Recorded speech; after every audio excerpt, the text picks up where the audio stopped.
E aí, galera, nós estamos aqui, galerinha, de novo, né, falando de Roma. A Roma, agora a Roma republicana. Na semana passada falamos principalmente sobre a questão dessa construção da Roma, a República, em que o Senado é o órgão de maior poder político, né, que toma conta das decisões. E falamos de alguns cargos, né, que eram escolhidos pelo Senado e que só no começo só tinha, na verdade, quem podia concorrer e participar dessas escolhas eram os senadores e as famílias que estavam no grande topo da classe social, que eram os patrícios. Então a gente tem aí o primeiro grupo, né, que comanda toda essa questão na Roma antiga, no período republicano, os patrícios. A gente vai ter a luta dos plebeus, né, pelo espaço político. Plebeus vão se enriquecer. A gente vai ver aqui no início do texto sobre a expansão e crise social na República, esse momento de expansão, né? Deixa eu colocar o professor aqui mais em cima. Durante a República, os romanos levaram adiante o projeto de expansão territorial por toda a Península Itálica. Então, de Roma, eles primeiro tomam toda a Península Itálica e alguns por meio de violência, outros por acordos políticos, vão dominando todos aqueles povos ao redor. Depois, eles vão sair dali e fazer sua expansão por toda a Europa. Vão conquistar várias regiões, como a região da Gália, vão chegar até a Espanha, até o sul do que hoje seria a Inglaterra, vão tomar todas essas regiões e parte ali do norte da África, como o Egito, e uma das guerras, das maiores guerras que eles vão travar são as guerras púnicas contra Cartago, né? Cartago, que é o povo dos cartagineses, e contra o grande general Aníbal. E essas vitórias vão trazer o que à sociedade romana? A expansão vai trazer muitas terras, né? Vai trazer o controle das rotas comerciais, então o comércio vai ficar na mão dos romanos. A valorização desses soldados, das legiões, não só pelas conquistas, mas também pela manutenção dessa Roma tão com grande expansão. E novas fontes de renda. Porque esses territórios vão ser obrigados a pagar tributos a Roma. Só que com isso os plebeus, né, a classe social que está ali abaixo, ela vai crescer, vai enriquecer, e alguns membros vão começar a querer exigir, né, seu espaço na política. E aí a gente entra naquilo que a gente viu, que foram as conquistas dos plebeus, as mudanças das leis, a lei das 12 tábuas, a lei de Canuleia, né, a Licínia Sesta, as várias leis que vão ser, né, diante dessa disputa. E uma das crises que vai acontecer nesse período, né, aí a gente tem um mapa da expansão, né? Você vê de Roma de verdinho ali. Nós vamos para esse laranja, que é a Península Itálica, e depois começa, né, o rosa, as primeiras conquistas fora, né, nesse período republicano. Isso aqui é o período da República. No fim da República, a gente já tem uma expansão muito maior. A região ali que está toda de branco aqui em cima da Europa, como essa região que está aqui de branco na África, também vão ser conquistadas, né? Vamos lá, vamos seguir. Nós estamos no tema 4 da unidade 5. E vamos seguir. Bem, a conquista do Mediterrâneo, é o que a gente está falando aí. No século III a.C., Roma era o centro de uma poderosa confederação de povos e cidades itálicas e gregas. E o contínuo avanço dos romanos em direção ao sul da Península Itálica esbarrou um adversário muito poderoso, que eu falei aí, Cartago, né, situado no norte da África.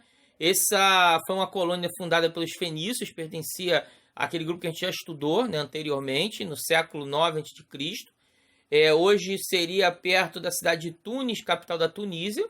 É uma potência comercial, lembrando que os fenícios eles vão controlar durante muito tempo a navegação no mar Mediterrâneo, né, e vão ter várias colônias, que essas colônias vão acabar pertencendo aos cartagineses com o declínio do povo fenício. Aí se torna uma própria região comercial. Essas disputas pelas rotas comerciais levaram Roma e Cartago à guerra. Os cartagineses eram chamados de Puni pelos romanos, por isso que elas se chamam Guerras Púnicas. As batalhas tiveram início em 264 a.C. e chegam ao fim apenas em 146 a.C. Há vários confrontos, né? E aí os romanos, de vez, eles começam perdendo, mas no final eles acabam conquistando Cartago e transformam em província de Roma. No mesmo período das guerras contra Cartago, os exércitos romanos avançam em direção ao Mediterrâneo Oriental, vão dominar o Egito e a Síria, a Macedônia, a Grécia, a Ásia Menor e a Judéia, né? Onde que a gente tem lá, já no período imperial, né, a ideia do homem Jesus Cristo e do início do cristianismo. No século I a.C., Roma já controlava a maior parte das terras que circundavam o mar Mediterrâneo. E aí vocês veem como que, diante daquele mapa, como que cresce a dominação romana. Né? Vocês estão vendo aí, ó, Hispânia, Gália, que é a região da Aquitânia, conquistada por Júlio César, né, um dos da Tríplice. Né? Lembrando sempre, gente, que nós vamos ter, né, nessa situação aí, né, a gente vai ter também a questão das mudanças sociais. Né? A gente está chegando lá, vamos lá. Vamos para a página 131 agora, para a gente entender um pouco mais sobre isso. E aí a gente tem as mudanças geradas pela expansão romana. O que vai acontecer? Diante dessas vitórias, dessas conquistas, né, Roma também vai ser mudada, vai ser transformada. E aí vai ter várias construções novas, os templos, aquedutos. Quando a gente vê os arcos da Lapa lá no Rio de Janeiro, por exemplo, o formato desses aquedutos era a forma que se levava água na cidade de Roma de um local para o outro. Né? E aí cada vez mais você tinha pessoas, né, com posses, principalmente na cidade de Roma, e aí você vai ter a formação de um novo grupo social. Se a gente não tem um grupo agora que desaparece, que nós tínhamos lá no início da monarquia para a república, nós tínhamos o quê? Nós tínhamos os patrícios, os clientes, os plebeus e os escravos, que era um pequeno grupo ainda. Agora, com essa república romana expandida, você tem muitos escravos, né, fazendo todo o serviço bruto, braçal, desde o trabalho doméstico ao trabalho dentro da cidade, como o trabalho na região rural, né? E a gente tem também, aí temos o desaparecimento dos clientes, que eram aqueles plebeus, né, que eram apadrinhados por alguns patrícios, ou patrícios falidos, que eram apadrinhados por outros patrícios. E aí você vai ter o que? Uma nova característica, que será a classe social conhecida como os cavaleiros. Eram que plebeus afortunados que enriqueceram com a cobrança de impostos e exploração econômica das áreas conquistadas.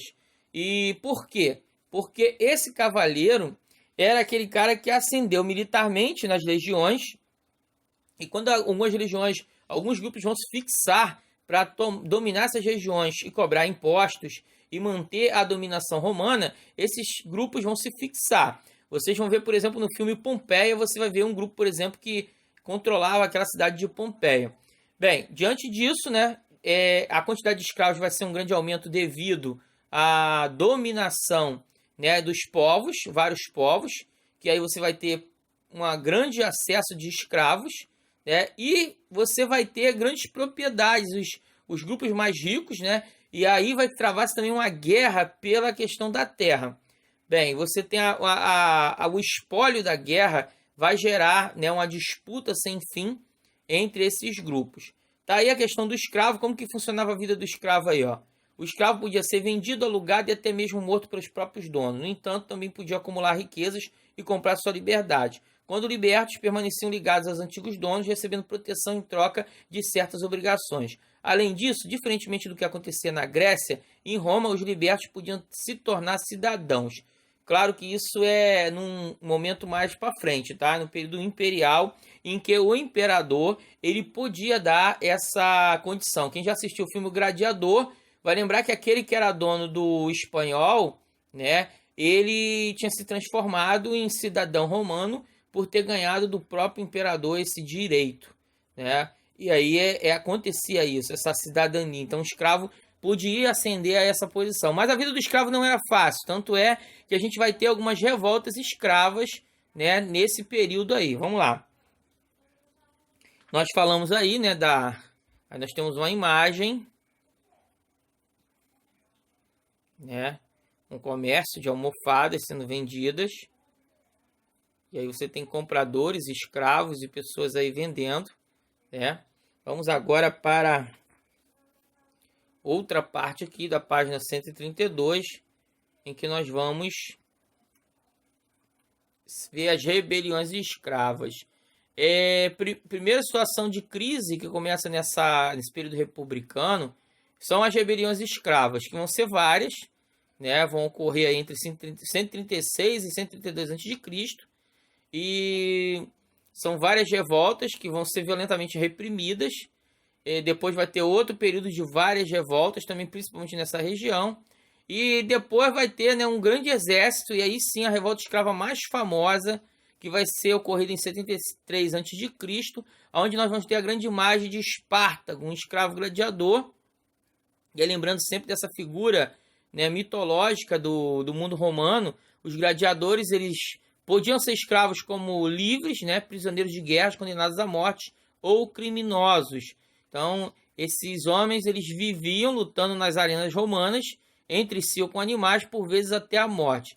A grande habilidade de alguns gladiadores faziam que se tornassem ídolos na sociedade romana. Seus nomes eram escritos nos muros das cidades e poemas eram feitos em suas homenagens. Por isso você vai ver o filme O Gladiador em cima dessa ideia. Mas o principal gladiador que ficou na história de Roma foi esse Espartaco, que liderou uma grande revolta, né? Uma revolta que durou muito tempo, deu muito trabalho aos romanos. Foram quase 2 anos de combates aí. E só depois de muito tempo que os escravos vão ser vencidos, né? E a Espartaco vai ser morto, e cerca de 6.000 sobreviventes dessa guerra vão ser crucificados e colocados na Via Ápia para mostrar, né, quem enfrenta Roma, o que acontece. E aí nós temos aí a imagem, por exemplo, do grande filme de 1960, Espartacus, né, que é um clássico do cinema mundial. Hoje nós tivemos há pouco tempo uma série com o mesmo nome. Bem, a gente agora vai para a página 133, aonde nós temos, né, a crise social romana. E aí entra uma questão muito interessante. Por quê? Se lembra quando eu falei das conquistas territoriais, que Roma vai conquistar muitas terras? Se lembra quando eu falei também dos plebeus, que eles começam a ascender, a querer mais espaço? A gente viu as disputas por novas leis, por uma política que favorecesse mais os plebeus. E aí, o que acontece? Com esse crescimento, ao mesmo tempo, a quantidade de escravos também que aparece na mão dos patrícios, né, vai fazer com que os plebeus que não tinham posses, enquanto outros se enriqueciam, criam mais espaço na política, alguns vão ficando pobres, desempregados e vão partindo até para criminalidade por causa da fome, né? Por mais que agora, diante da nova lei, eles não podiam mais ser escravos pelas dívidas, mas o cara não tinha como se alimentar ou sobreviver. E aí, diante desse ambiente caótico de criminalidade, começa, né, a ter algumas movimentações sociais. E o que acontece? Durante muito tempo, só os patrícios e os plebeus que já eram ricos tinham acesso às terras conquistadas e controlavam os tributos cobrados nessas novas áreas. E os pequenos agricultores não, esses aí ficavam cada vez mais pobres. E muitos deles era até interessante, porque alguns desses plebeus eles serviam nas legiões romanas e quando voltavam para suas casas, a família empobrecida, né, muitas das vezes sem condições de sobrevivência. Então começou o confronto pela luta de uma reforma agrária. O primeiro líder dessa ideia de reforma vai ser Tibério Graco. A gente tem a figura dos irmãos Gracos, vão ser 2 tribunos da plebe, importantíssimo. O primeiro é Tibério, eleito tribuno em 133 a.C., vai propor várias mudanças. Uma delas estabelecia uma ampla reforma agrária que limitava o tamanho das propriedades rurais. E assim, as terras acabavam sendo distribuídas aos camponeses pobres que lutavam nas guerras, né? Apesar de aprovada pelo Senado, a proposta teve resistência das elites. E aí, uma rebelião liderada pelos patrícios acaba assassinando Tibério. 10 anos depois, as ideias de Tibério elas foram retomadas pelo seu irmão, Caio Graco, que também é eleito tribuno da plebe. E além de defender a distribuição das terras, Caio Graco também propõe estender a cidadania romana aos povos aliados da Península Itálica. Ele acabou, né, sendo também perseguido, tem medo de ser assassinado por seus inimigos, até que ele mesmo pede que um escravo o matasse por medo da crueldade dos seus inimigos, né, na busca de matá-lo. A gente vê que essa questão de reforma agrária, quando a gente vê os movimentos sem terras no Brasil, por exemplo, e toda a questão do Brasil e de alguns lugares do mundo em que é dominado por latifundiários, essas crises elas já são antigas, são tradicionais já na história do mundo, né? E aqui a gente está vendo como que foi brutal essa questão da reforma agrária na própria Roma. Essa ideia do Caio Graco de estender a cidadania romana aos povos aliados não dá certo com ele, mas lá na frente o imperador vai criar isso e vai dar muito certo na construção do Império Romano. Bem, a gente paramos por aqui, né, sobre essa questão da das crises que a gente está vendo sobre as questões de Roma. E a gente vai entrar na próxima fase falando sobre o quê? Sobre o colapso dessas crises que a gente falou aqui. Crise dos escravos, crise da luta dos plebeus contra os patrícios pela reforma agrária. As crises sociais depois dessa grande expansão vai gerar um momento complicado, conturbado na história da República Romana, em que a gente vai ter um momento de tirania e 2 momentos famosos pelos 2 triunviratos, que acabaram terminando em alguns momentos tirânicos. E com o fim da construção dos triunviratos, a gente chega no período imperial. Isso é o nosso capítulo da próxima aula. Galera, até a próxima. Fiquem com Deus.